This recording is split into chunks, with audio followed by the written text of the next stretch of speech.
एक बार की बात है, एक राजकुमार था। वह बहुत ही आलसी और सुस्त था। उसका नाम गूचू था। गूचू बहुत आलसी था। वह हमेशा आराम करना चाहता था और कभी भी मेहनत नहीं करता था। सुबह उठने के लिए उसे 10 नौकर चाहिए होते थे। वे उसे उठाने के लिए बहुत मेहनत करते थे। एक नौकर पानी लाता, दूसरा नौकर कपड़े लाता, तीसरा नौकर उसे उठाता। हर काम के लिए उसे किसी न किसी की मदद चाहिए होती थी।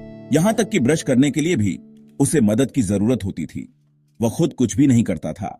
एक नौकर ब्रश पकड़ता, दूसरा नौकर उस पर पेस्ट लगाता, गूचू बस मुंह खोलता। उसे खुद से कुछ भी करना पसंद नहीं था। दूसरा नौकर उस पर पेस्ट लगाता, गूचू बस मुंह खोलता। वह बहुत ही आलसी था। चलना तो दूर, एक कदम भी नहीं उठाता था गूचू। उसे हर जगह ले जाया जाता था। दो पहलवान उसे कंधे पर बिठाकर ले जाते थे। वह खुद से चलने की कोशिश भी नहीं करता था। कभी कभी उसे महल के बगीचे में जाना होता था।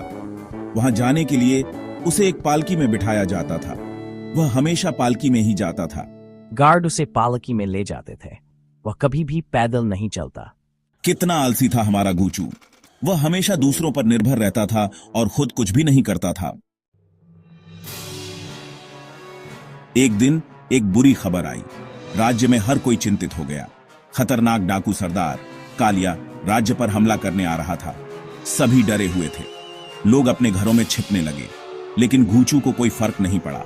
वह हमेशा की तरह बेफिक्र था। वह अपने कमरे में आराम कर रहा था। उसे बाहरी दुनिया की कोई चिंता नहीं थी। बेटा, कुछ करो, हमारा राज्य खतरे में है। लोग मदद की गुहार लगा रहे हैं। गूचू ने जम्हाई ली और बोला, माँ, मुझे सोने दो। मैं थका हुआ हूँ, मुझे अभी आराम चाहिए। रानी माँ को गुस्सा आ गया। उन्होंने कहा, अगर तुम नहीं उठे तो मैं तुम्हें तुम्हारे पसंदीदा आम नहीं दूंगी। यह सुनकर गूचू तुरंत उठ गया। आम के बिना वह नहीं रह सकता था। आम के लिए तो वह कुछ भी कर सकता था। आम ही उसकी कमजोरी थी। गूचू ने सोचा, मुझे कुछ करना होगा, क्योंकि हालात बहुत बिगड़ चुके थे।